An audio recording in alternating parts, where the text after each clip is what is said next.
après l'histoire de la science avec Laurence Beauvillard. Demain se tiendra la journée internationale de la biodiversité. Et à cette occasion, Laurence Beauvillard s'est rendue dans un institut de recherche à ciel ouvert du CNRS. Il n'existe que 4 modèles dans le monde, endroits exceptionnels où on reproduit la nature, comme vous le faites si bien, pour justement pour l'étudier.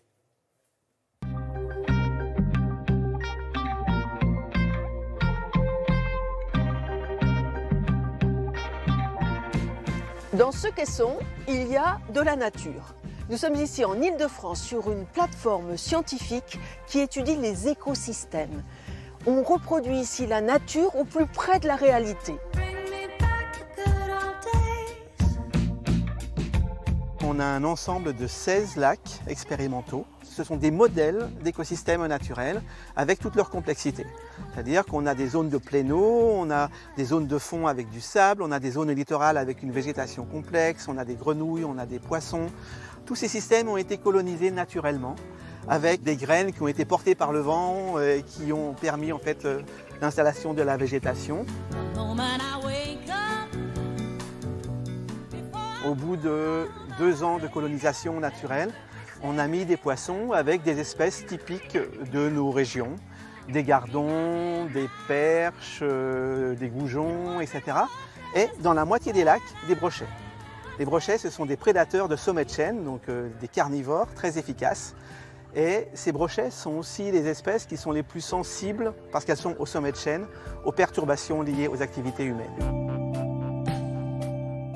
Ici, il y a actuellement une expérience en cours qui consiste à enrichir la moitié des 16 lacs en phosphates. Alors les phosphates, ils sont liés aux activités humaines et aussi à l'agriculture. Et ils ont tendance à provoquer le développement des algues dans les lacs. Et ces algues, lorsqu'elles sont trop nombreuses, elles finissent par mourir et en se décomposant, à manger tout l'oxygène des lacs. Donc les lacs meurent progressivement. Nous avons dans ces lacs des capteurs qui sont suspendus là, à cette passerelle et qui nous donnent des informations des paramètres physiques et chimiques de l'eau et biologiques. On a des prélèvements toutes les 2 heures en fait. On peut étudier, si par exemple il y a une canicule ou une période très froide, comment des systèmes différents, affectés par différentes perturbations humaines, vont répondre à ces fluctuations climatiques. Là maintenant, on va changer de continent, on va en Arizona. Bonjour, il fait chaud chez vous. Hein.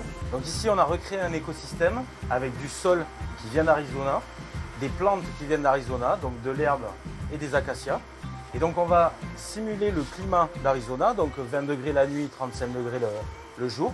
On va simuler l'éclairage du soleil et on va venir instrumenter avec des capteurs l'écosystème pour mesurer les échanges de gaz, etc. dans l'écosystème.